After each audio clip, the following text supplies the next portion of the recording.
Curiously, there was no mention of other women who had been attacked or murdered, and the omission was repeated in Manchester, when Jean's name was glaringly absent from all the rhetoric.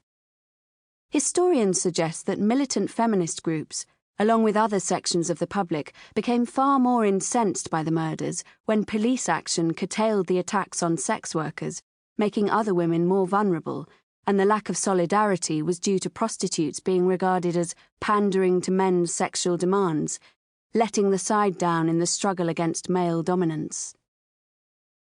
25-year-old Marilyn Moore had one conviction for soliciting by 1977. Born in Leeds, she left home at 15 and married a year later, giving birth to a son and daughter. After her divorce, Marilyn began hustling, as she called it, moving between Leeds, Bradford, London and Slough to avoid detection. At only 5 feet tall, she was petite but voluptuous, with red hair and an animated face. "I didn't like doing it, but the benefits that you got then wasn't worth bringing your kids up." Marilyn relates, "You're always worried that you're going to get attacked or you're going to get mugged or out like that with a punter." With her 6-year-old son and 1-year-old daughter temporarily in care, Marilyn had no fixed abode, but stayed with a close friend whenever she was in Leeds. 51-year-old Peter Sutcliffe lived in the Bayswaters, among the tall red brick back-to-back terraces in Hare Hills, a short walk from the Gaiety. Once a thriving industrial district, Hare Hills had become another deprived community, where low rents attracted impoverished locals and immigrants who began their own businesses, shops and restaurants. Sutcliffe later claimed to have no idea that Marilyn worked as a prostitute. He assumed she was with friends when she went out or stayed away in Bradford, Halifax and further afield. On Wednesday the 14th of December 1977, Marilyn told Sutcliffe that her friend Beverly hadn't turned up as promised, so she was calling on her instead, and expected to be home around 11 p.m. After visiting Beverly's house on Gaythorne Terrace behind the Gaiety, Marilyn made her way to Chapeltown. The area around Spencer Place was, she recalls, the biggest red area, the hottest place. It was a mild evening as she walked along Leopold Street. A man approached her for sex, but something about him made her turn him down. She became aware of a car cruising the area a little after 8 p.m. and retraced her route, heading down Spencer Place to meet it.